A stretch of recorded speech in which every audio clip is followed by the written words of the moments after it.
Assalamualaikum warahmatullahi wabarakatuh, teman-teman sahabat holistik. Kembali kita bertemu di YouTube kita, Holistic TV Channel. Hari ini saya akan membahas tentang masalah diagnosa lidah. Jadi begini, ini pertanyaan karena ada sesuatu yang seolah diagnosa lidah itu menyelesaikan semua persoalan, menyelesaikan semua diagnosa. Sebenarnya tidak. Jadi begini, pertanyaannya itu apa, di mana kedudukan diagnosa lidah dan fungsinya di dalam membantu diagnosa untuk menentukan apa sebenarnya di situ.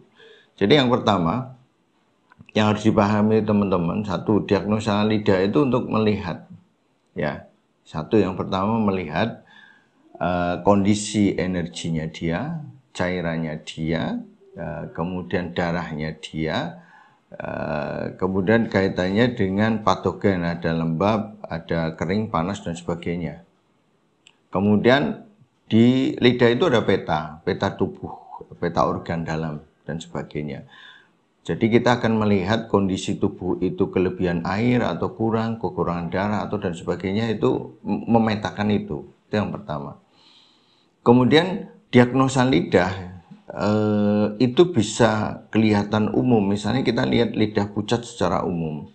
Terus masalahnya di mana? Masalahnya terlalu umum kalau hanya dengan lidah.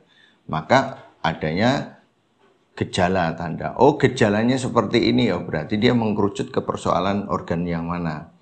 Baru kemudian ditentukan ramuan yang mengarah ke tempat yang ditunjukkan oleh gejala itu.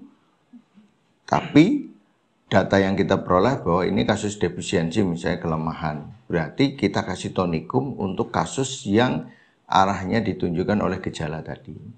Jadi kalau ada diagnosa lidah tanpa ada gejala yang ditampilkan, itu menjadi terlalu bias, terlalu luas. Kecuali pada kondisi-kondisi tertentu bisa mengkerucut, tapi tidak semuanya bisa begitu. Itu yang pertama. Kemudian yang kedua, ketika ada kasus yang disebabkan oleh persoalan luar, misalnya orang jatuh kemudian kakinya patah. Nah, fungsinya diagnosa lidah apa? Ada orang kecelakaan, dislokasi, kemudian terjadi saraf kejepit atau kemudian pinggulnya bergeser. Terus diagnosa lidah itu fungsinya apa? Nah, itu. Jadi diagnosa lidah itu fungsinya di sini bukan sebagai terapi sebenarnya. Bukan sebagai terapi untuk dislokasi. Dislokasi terapinya ya diperbaiki, dibenarkan. Tetapi ketika dia mau memberi obat untuk dislokasi itu, untuk membantu proses penyembuhan daripada begitu dia digeser, kemudian diperbaiki, dia membutuhkan ramuan misalnya, maka ramuan itu ditentukan berdasarkan dari foto lidah. Jadi foto lidah itu nanti menentukan, oh tipe tubuh orang ini yang terjadi kecelakaan itu tipenya defisiensi. Maka saya akan menguatkan urat, melancarkan darahnya, saya pilih ramuan yang tidak membuat tubuhnya drop.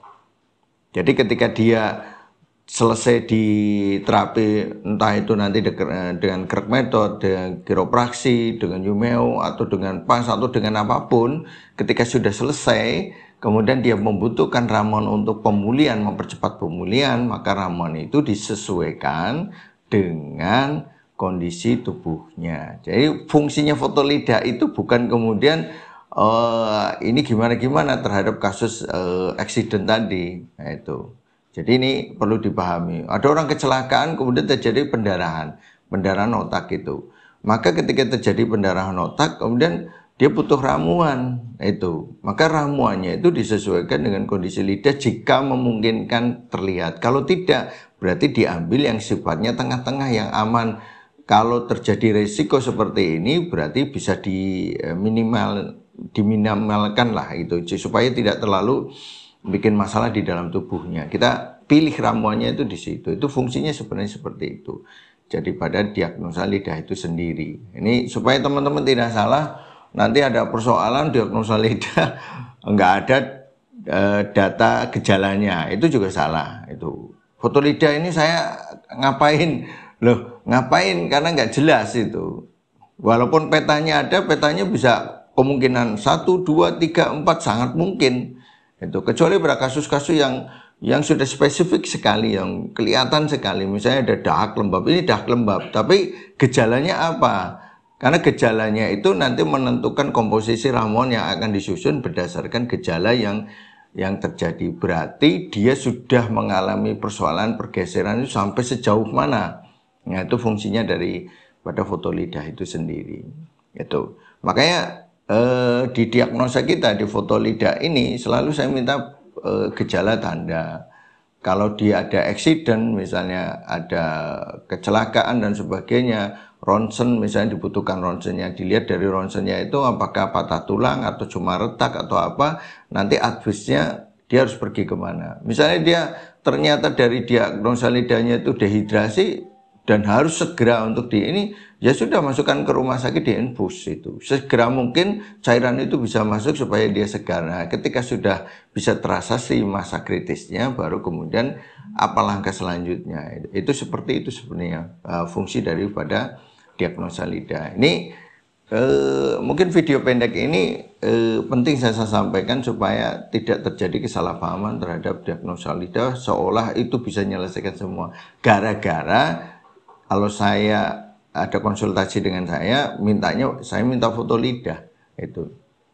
Akhirnya jadi seolah itu menjadi sebenarnya bukan. Jadi masih banyak parameter yang lain. Misalnya dari foto lidahnya seperti ini, kemudian gejalanya seperti itu, terus saya analisa saya keluar. Misalnya keluar, ini pakainya apa?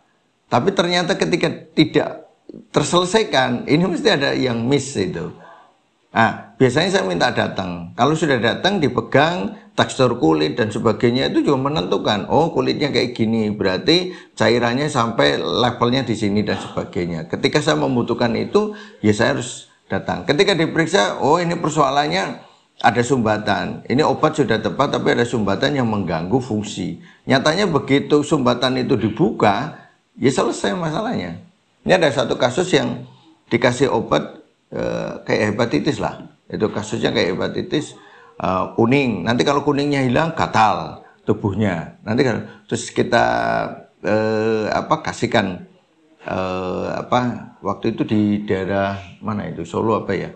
Saya sampaikan coba kamu bekam ke tempat teman kita di sana. Nah, ketika dibekam dia bingung juga, ini mau dibekam yang mana gitu, kasusnya apa. Nah, dia ingat pelajaran saya bahwa banyak masalah itu di sistem cernanya dipegang, conwangnya itu ditekan itu. Begitu ditekan terus dibekam, baru kuningnya hilang, gatalnya hilang.